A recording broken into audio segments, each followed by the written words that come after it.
Floods reach Beijing, water up to waist level, and the sewer under Lotus Bridge becomes a fountain.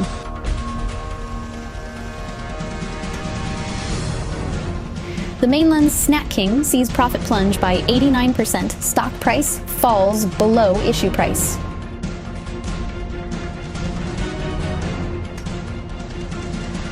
Young Chinese people have no money.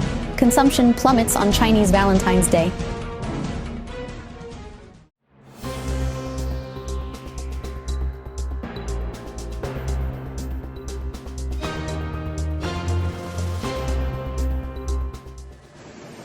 Floods and heavy rains are sweeping through large areas of China. The heavy rainfall, combined with dam breaks and reservoirs continuously releasing water day and night, has worsened the flood situation in many places. Floodwaters have swept away many villages and submerged numerous cities and plains. The loss of life and property is immeasurable. In recent days, the floods have reached Beijing, the political, economic, and financial center of China. Heavy rains in Beijing and surrounding areas have caused widespread flooding. Some parts of Beijing have accumulated significant amounts of water. Baoding and Yanjiao in Hebei are also flooded, and flash floods broke out in Xi'an County, Tianjin. On August 9th, heavy rains hit Beijing and Hebei. Videos broadcast by Beijing radio and television station showed that many areas in Beijing were flooded. Driving near Lianhua Bridge was akin to sailing, and at one sewer entrance, water gushed out like a fountain. Online videos also show that water in some low-lying areas of the city is over 1 meter deep. In one video, a man is seen standing in water that reaches his upper abdomen. The location is suspected to be outside the gate of Yushinjiayuan community. Public records indicate that Yushinjiayuan is located on Yushinzhuang Road, Shahai Town, Changping District, Beijing. Beijing's official media reported that from 8 a.m. on the 9th to 2 a.m. on the 10th, the average precipitation in the city was 101.7 mm, with the urban area averaging 101.5 mm, reaching the level of heavy rain. The maximum precipitation in the urban area occurred in Aerospace City, Haidian District, with 214.9 mm. The city's highest precipitation was recorded in Shimaguzhuang, Daxing, at 250.6. The maximum hourly precipitation intensity was in Yujiao, Tongzhou, at 107.8 mm from 10 p.m. to 11 p.m. on the 9th.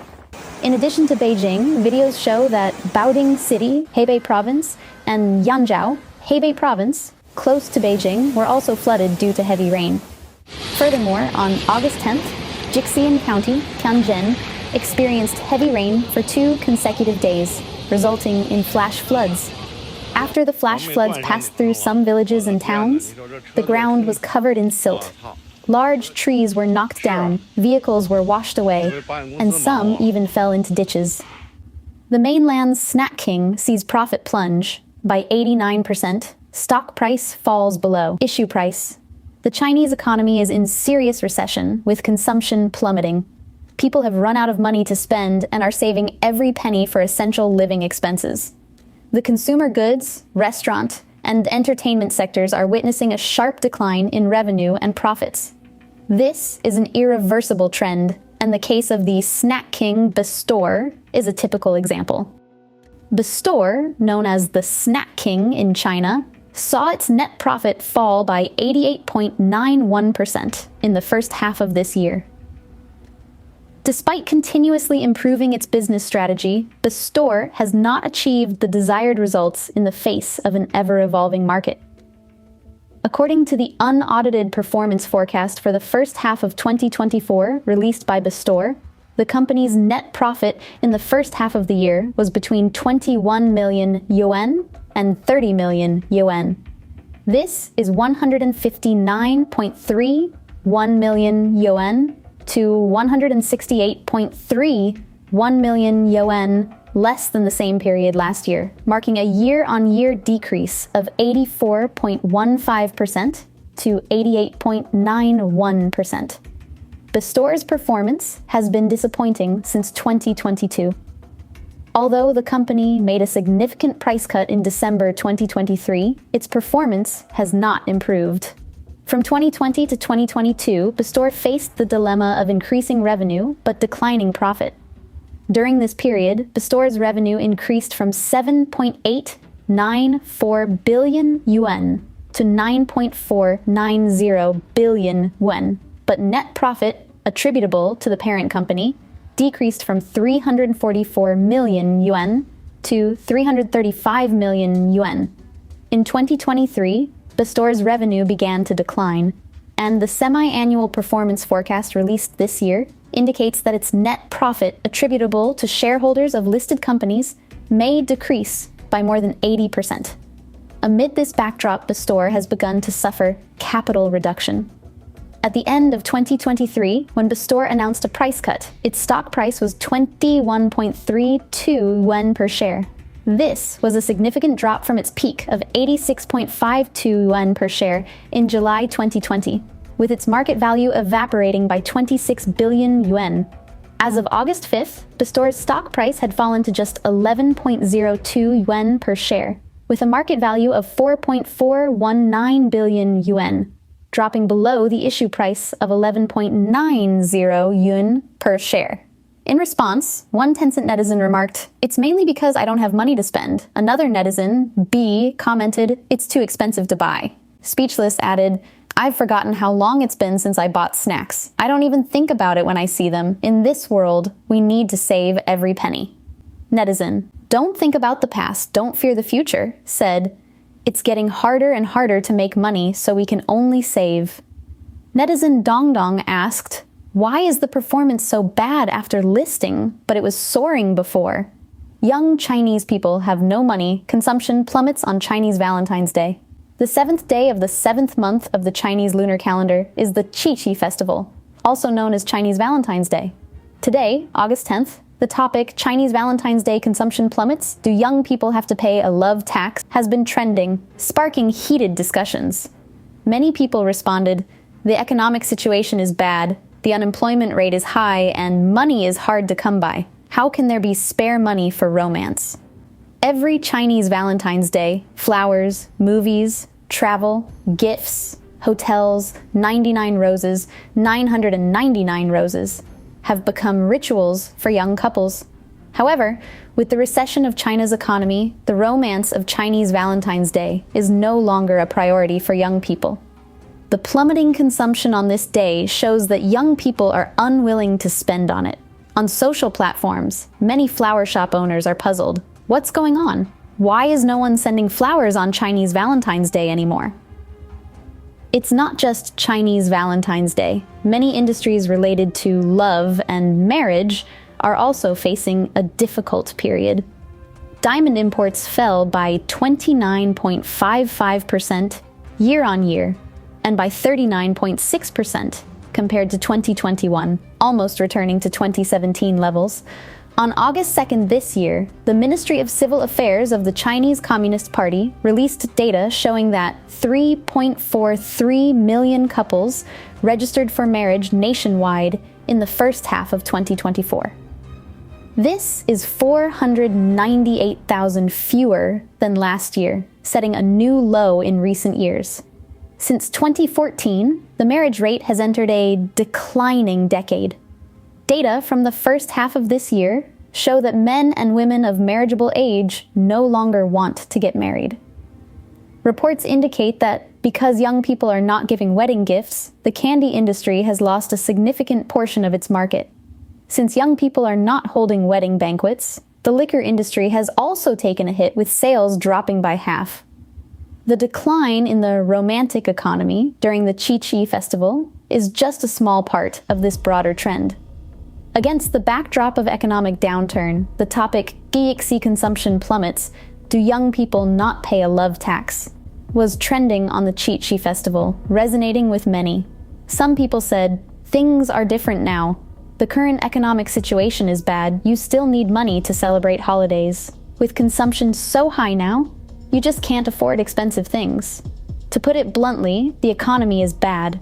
The economy of pleasing others is getting worse. When you have no money, the first thing you cut is the part you give to others. It's likely that gift consumption will generally downgrade. People are increasingly inclined to use the little money they have to please themselves. Why is this happening? Because everyone has no money. Wallets are getting thinner, and it will be harder and harder to make money in the future. So many people are rationally choosing to save money in revenge. In recent years, the economy has been down, it is hard to find a job, and the unemployment rate is high. How can there be a sense of ritual when you have no money? The reality is that it is difficult to make money, and there is no extra money on hand. Because I can't find a job and I don't feel like dating, so consumption plummeted. It's not just because of the bad economy. If you have money, you spend it. If you don't have money, you can't spend it. It's that simple. I'm unemployed and have no money. I don't even want to date anyone, let alone celebrate Valentine's Day. I just want to support myself. Let the young people go. Young people are no longer buying houses, getting married, having children, consuming. Young people are tired. Currently, China's economic outlook is bleak, and the youth unemployment rate remains high. Due to difficulties in starting businesses, finding jobs, paying mortgages and car loans, and dealing with high prices, people are hesitant to spend money. Many young people are on the verge of anxiety and collapse, and are forced to lie flat. China's attraction of foreign investment weakens hidden unemployment rate, empty restaurants. In China, the workforce is facing unprecedented challenges amidst a steep economic downturn, resulting in slashed wages, widespread job losses, soaring unemployment rates, and a surge in poverty. These hardships are not confined to the unskilled labor force, even the middle class is grappling with financial instability. The distressing sight of migrant workers, once gainfully employed, now relegated to sleeping rough on urban streets, has become a distressingly common occurrence. Furthermore, poignant tales of intellectuals and middle-class citizens facing bankruptcy, compelled to sell their homes due to job losses or drastic pay cuts, are stirring deep concerns across the nation. Social media platforms are abuzz with discussions surrounding this pressing issue. Do you guys feel like we're back to the era of $484 monthly wages from 10 years ago?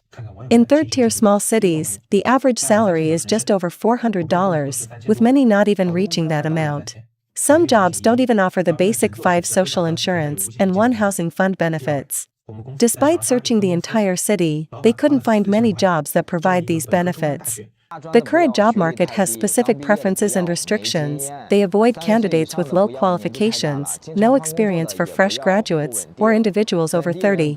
They also hesitate to hire those who frequently change jobs, preferring stability.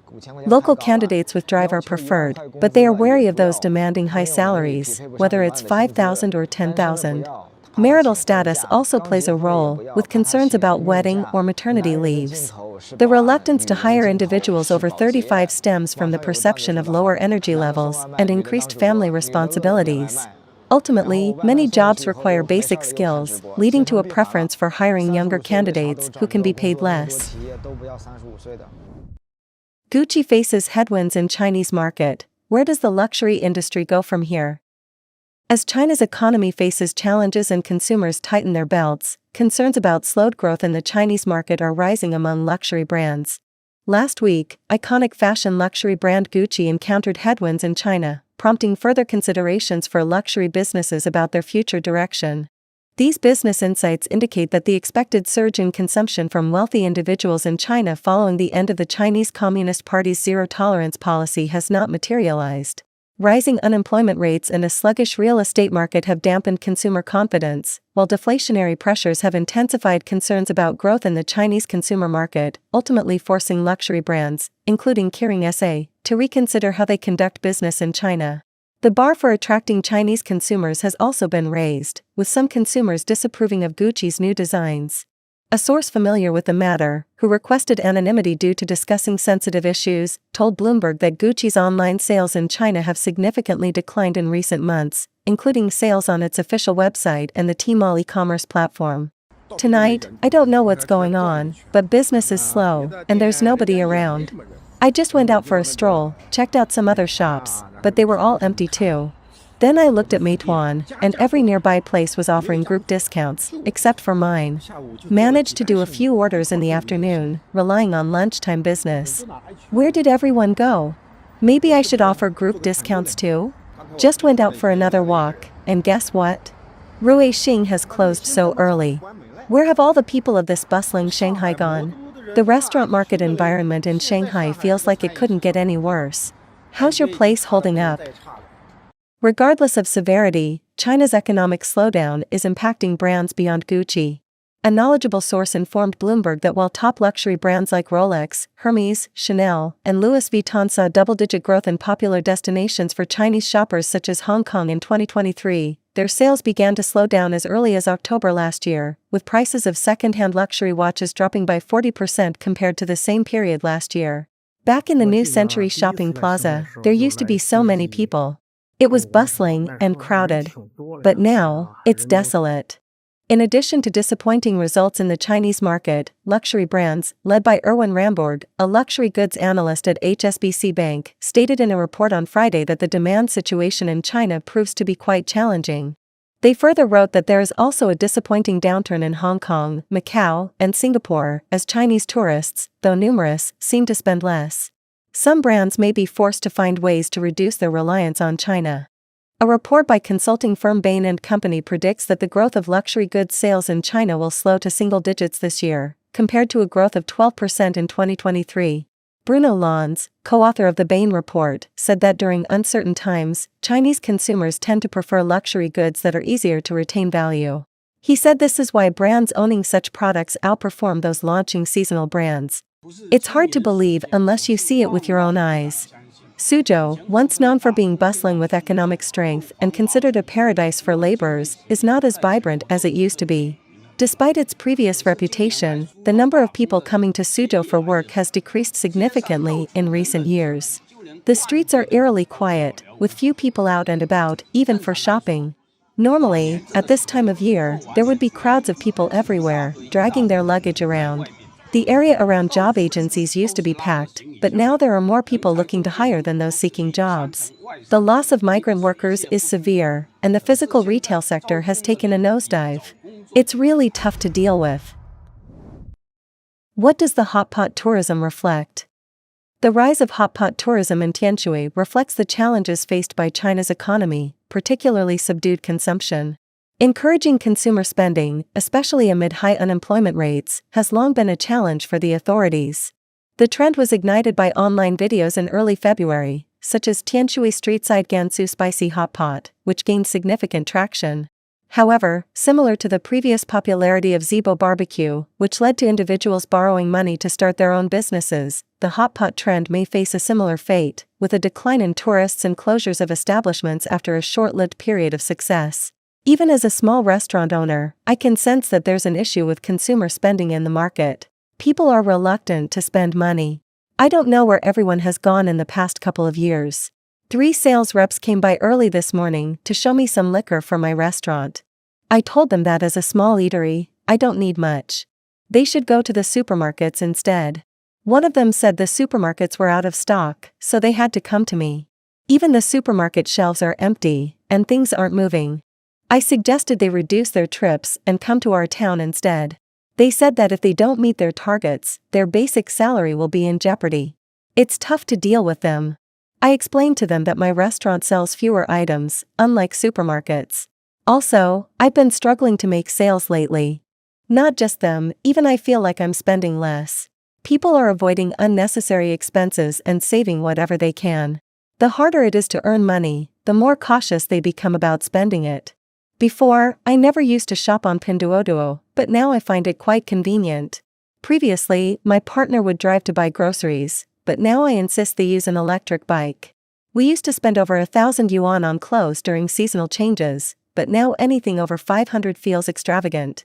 We used to consider brand names when buying cosmetics, but now we're hunting for discounts and live streams. Before, we'd take taxis everywhere, but now we calculate which bus stop is closer to our destination. They say this phenomenon is called consumption downgrading. Chinese pig farming enterprises continue to incur losses. After 3 years of the pandemic, Chinese pig farming enterprises continue to incur losses. With last year's subdued consumption, pork prices have plummeted, leading to significant losses reported in recent performance reports by several pig farming giants. Additionally, several pig enterprises have proposed restructuring plans, potentially facing bankruptcy. Xi'an reported a net loss of $99.7 million last year. According to reports from China Securities Journal and Xinjiang, on March 22, Xi'an released its 2023 annual report, revealing a net loss of $99.7 million last year, a decrease of 508.18% compared to the previous year. The main reason for the performance loss was attributed to an increase in the number of slaughtered pigs last year compared to the same period of the previous year, coupled with a decrease in the selling price of pigs, resulting in operating income growth being lower than operating cost growth. Further analysis of the annual report shows that in 2023, Xi'an's gross profit margin was -0.37%, a decrease of 14.97 percentage points year-on-year. Net profit margin was -15.98%, a decrease of 20.05 percentage points from the previous year. Wins Food recorded a net loss of $980 million last year. According to a report by Securities Times, on February 27, Wins Food released its 2023 performance report, revealing a net loss of $980 million last year, compared to a net profit of $8.24 billion in the same period last year. The report indicated that in 2023, Wins Food sold 26.26 million pigs, a year-on-year increase of 46.65%, reaching a historical high. However, due to a significant year-on-year decline in the selling price of live pigs, the company's pig farming business suffered deep losses in profitability. In addition, in the chicken farming business, Wins Food sold 1.183 billion chickens last year, a year-on-year increase of 9.51%. However, due to a decrease in the average selling price of broilers, profitability in the chicken farming business also declined. Xi'an Food is expected to incur a net loss of up to $713.7 million last year, according to a performance forecast released by Xi'an Food. The main reason for the loss in 2023 was attributed to a significant decrease in pig prices compared to the previous year. Xi'an predicted a non-GAAP net loss of $6.99 billion last year. According to reports from the paper, Xi'an 6 Harmony Company Limited released a performance forecast showing that in 2023, the net profit attributable to shareholders of listed companies is expected to be $46.58 million. However, after deducting non-recurring gains and losses, the net profit is expected to be a loss of $6.99 billion. Moreover, from 2021 to September 30, 2023, Xi'an has accumulated losses of $2.318 billion, which offset the total profits from 2017 to 2020. Tianbang Food is facing bankruptcy due to inability to repay debts. On March 19, Tianbang Food, a listed pig farming company, announced its intention to apply to the court for company restructuring and pre-restructuring. The company stated that it is currently unable to repay its maturing debts and lacks solvency. However, the company believes it has restructuring value, aiming to increase capacity utilization and reduce the debt ratio through restructuring. Prior to Tianbang Food, other pig farming companies such as Xingbang Technology and Xi'an Biology have also proposed restructuring plans. According to Xingbang Technology's performance forecast, the net profit after deducting non-recurring gains and losses for 2023 is expected to be a loss of $776 million to $1.09 billion. Xi'an Biology's performance forecast shows that the company is expected to incur a net loss of $465 million to $558 million in 2023.